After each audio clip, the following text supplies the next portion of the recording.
እናንተ ጊዜ ጫጫታ እንጂ ምንም የተረፈ ነገር የለም። በእውነት እግዚአብሔር እናንተ በአንዴ ለምን አይመነጠቅም? ለምን በአንዴ እንዲያዩን እንዲህ ነው የምትሉት? የኔ አካሄድ የኛ ደግሞ አካሄድ የሽማግሌ አካሄድ አለው፣ ይዘት አለው።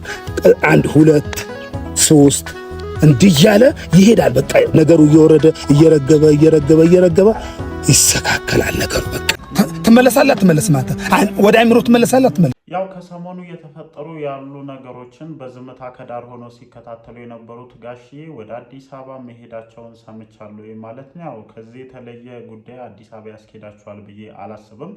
ግን ሁሉም ነገር ካለቀና ከተጠናቀቀ በኋላ አሁን የእርሶ መሄድ ወደዛ ምንድነው ሊፈይድ የሚችለው? የኔ ትልቁ ጥያቄ ነው ማለት ነው። ምክንያቱም አሁን ላይ ብዙ ነገሮች መስመራቸውን ስተው መስተካከል ከሚችሉበት በጣም አልፈው ሄደዋል ማለት ነው። ዛሬ ላይ ደግሞ እንደ ተጨማሪ እየሰማን ያለነው ነገር ምንድነው?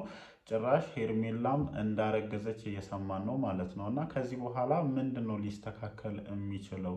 የዛን ጊዜ ባጭሩ መቅጨት ያልተቀጨውን ነገር አሁን ላይ ምን ሊደረግ ይችላል? በነገራችን ላይ ሩታ ትላንትና መታ እንደዛ ኮንፊደንስ ተሰምቷት ስታወራ የነበረበት ትልቁ ምክንያት ምንድነው? ከነጋሽዬ በኩልና ከአብረሽ ቤተሰቦች በኩል ኤክሰፕት ብዙዬ ድጋፍ እንዳላት ስለምታውቅ ነው። እርግጠኛም ሆና አብርሃም ይመለሳል ብላ የምታስበው ማለት ነው። አብርሃም ይኸውልሽ አሁን አዲስ የጀመረውን ግንኙነት በ180 ስፒድ ነው እየነዳ ያለው ማለት ነው።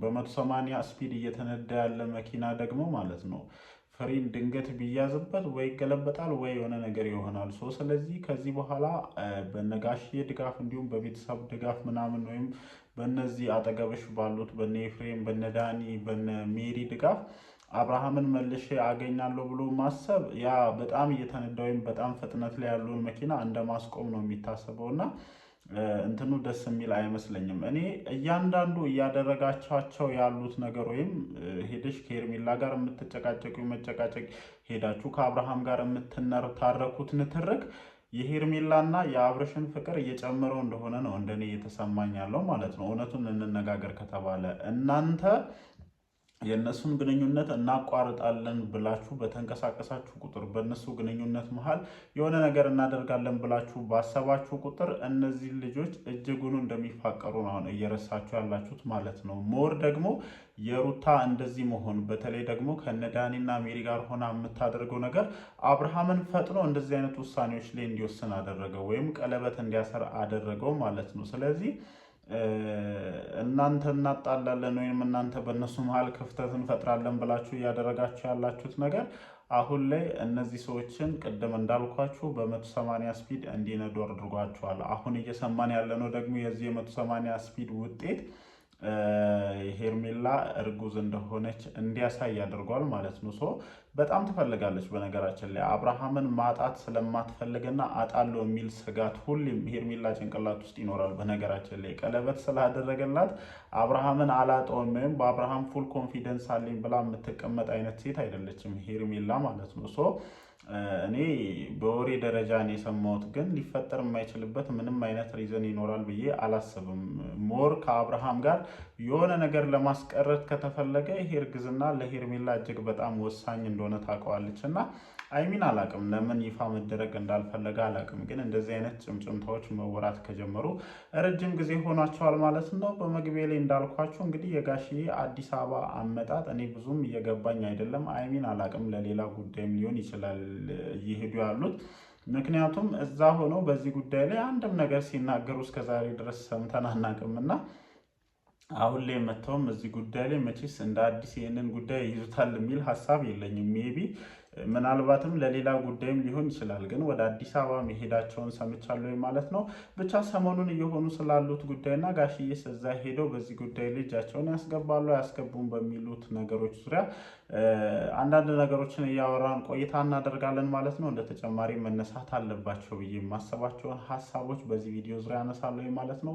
እንዴት ናችሁ የኔ ተወዳጅ ቤተሰቦች? ደህና ናችሁ ወይ? አለን እግዚአብሔር የተመሰገነ ይሁን። ዛሬም እንግዲህ በሰማናቸው አንዳንድ መረጃዎች ተመልሰን ወደ እናንተ መተናል ማለት ነው። ነገሮች እየተጋጋሉ እየተካረሩ እየሄዱ ነው። እኔ እንደውም በቃ ቀለበት ካሰሩ በኋላ ሁሉም የራሱን ህይወት መኖር ይጀምራል የሚል እሳቤ ነበረኝ። አያችሁ በቃ የሆነ ነገር ሀፕን ካደረገ በኋላ ያንን ነገር እርግፍ አድርጎ ትቶ የራስን ህይወት መኖር አለመጀመር ምን ያክል እንትን እንዳለው አሁን እኔ እንደዛ ነው። ሩታ በቃ አብርሃም አልፈልግም ብሎ ወጥቶ አዲስ ህይወት ጀምሯል አይደለ? ሁሉ ጊዜ እየሄድሽኝ ማለቱ አንቺን ደረጃሽን ከማውረድ ውጭ እስካሁን ድረስ እኔ የሆነ ነገር ሲፈጥርልሽ እየተመለከትኩኝ አይደለም። እና እባክሽን በተቻለሽ መጠን የራስሽን ህይወት ኑሪ። አይሚን አውቃለሁ ከአብርሽ ቤተሰቦች በኩል በጣም ሰፖርት እንደምትደረጊ እሱ ቤተሰቦቹን አልሰማ እንዳላቸውና ከነሱ ቁጥጥር ውጪ እንደወጣ አንድ ኤክሰፕት ብዙዬ ብቻ የእሱን ሀሳብ እንደምደግፍ ከዚህ ከነጋሽዬ በኩል ስለተነገረሽ ምናልባትም አብርሃምን ይመልሱልኛል የሚል እሳቤ እንዳለሽ በደንብ አውቃለሁ። ትላንትናም ለዛም ይመስለኛል እንደዛ ፉል ኮንፊደንስ ሆነሽ ለሄርሜላ የተወሰነ ጊዜ የሚፍጅ እንጂ አብርሃም ተመልሶ ወደ እኔ ይመጣል። እኔ እውነቴን ነው ነገሮች ኖርማል ሆነዋል ነው። 5 ወር ቆይቶ ቢመጣ ደስተኛ ሆነሽ ነው የምትቀበዩ ነው? እኔ አልገባኝም እግዚአብሔርን። ከዛ አንቺ ጋር 5 ወር ቆይቶ ደግሞ ድጋሚ የሆነበት ሲል የምሬን ነው። ሩታ መንቃት አለብሽ፣ በቃ መንቃት አለብሽ፣ መንቃት አለብሽ። የአንቺ ድክመት ነው ነገሮች እንደዚህ እንዲሆኑ እያደረገ ያለው ማለት ነው። እውነት እኔ ሌላ ሴት ብትሆን አንቺ እያደረግሽ ያለውን ነገር ታደርጋለች የሚል እሳቤ የለኝም። ይገባኛል እኮ ይሄ ሁሉ ነገር የሚደረገው ትዳርሽና ልጅሽ ያለ አባት ማደግ የለበትም ብለሽ ስለምታምኚ ነው፣ እናውቃለን። ለዛም ነው ራስሽን ዝቅ አድርገሽ ዋጋ እየከፈልሽ ያለሽው። ግን አንቺ በዛ በአደባባይ ነው እያዋረደሽ ያለው። በጓደኞቹ እንደፈለገ እንዲናገሩሽ ያደርግሻል። አንቺ ራስሽ የምታደርጋቸው ነገሮች ፍጹም ስህተቶች ናቸው። እኔ መታረቅም ካለባችሁ ይሄ ሰው ጥፋቱን አምኖ እሱ ጥፋተኛ ሆኖ አንቺ እንደዚህ የምትንከራተችበት ምክንያት ነው ለእኔ ጭራሽ ግልጽ ያልሆነልኝ ማለት ነው። ስለዚህ ወደ ራስሽ ተመለሽ። እኔ በጣም የሚያሳዝነኝ ደግሞ አንድ ሰው እንኳን የለም አንቺ ወደ ራስሽ እንድትመለሽ አጠገብሽ ሆኖ ሰፖርት ሊያደርግሽ የሚችል ሰው የለም። ሁሉም የየራሱን ፍላጎት ብቻ ነው እዚህ ነገር ውስጥ የሚያመቻቸውና እኔ ታሳዝኝኛለሽ። የምሬ ነው የምልሽ። ደግሞ በጣም ሰው ታምኛለሽ፣ በጣም ሰው ታምኛለሽ። ያም ነው ዛሬ እንደዚህ እንድትጎጂ በሩን እየከፈተልሽ አለውና አይሚን አላውቅም። የአብርሽ ቤተሰቦች አብርሃምን አስገድደውት ወደ አንቺ ሊመልሱት እንደማይችሉ ማወቅ አለብሽ። ያም ይመስለኛል ትናንትና ኮንፊደንስ ይሰጠሽና ወደ ራስሽ ተመለሺ፣ ነገሮችን በራስሽ መንገድ ለማስተካከል ሞክሪ። ከአብርሃም ጋር መለየት ማለት የዓለም መጨረሻ እንዳልሆነ ማወቅ መቻል አለብሽ ማለት ነው። በቃ ህይወት ይቀጥላል። እግዚአብሔር ህይወት ይቀጥላል።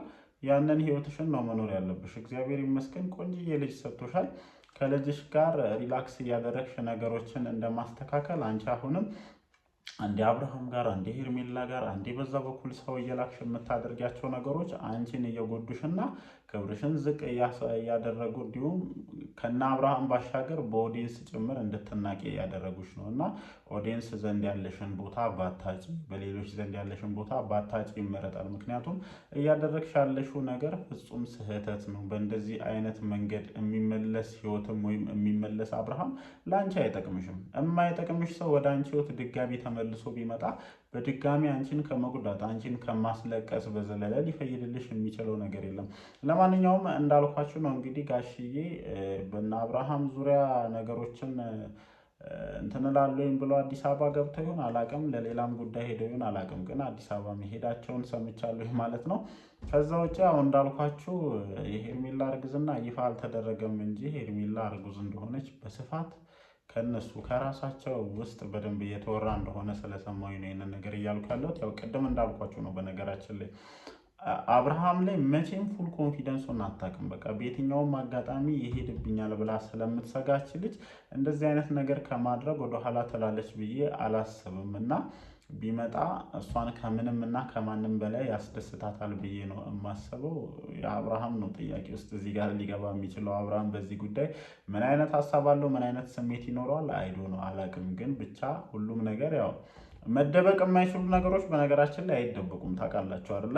መደበቅ የማይችል ነገር አይደበቅም እና ጊዜውን ጠብቆ መምጣቱ አይቀርም። ያው በሰዓቱ እነሱም ይፋ ሲያደርጉ እኛም ሰፋ ያሉ ሀሳቦችን እንሰጥበታለን ማለት ነው። ለማንኛውም ምሽት ቪዲዮዎች ሲለቀቁ እንደተለመደው መተን ሀሳባችንን እንሰጣለን። እወዳችኋለሁ። ይመቻችሁ።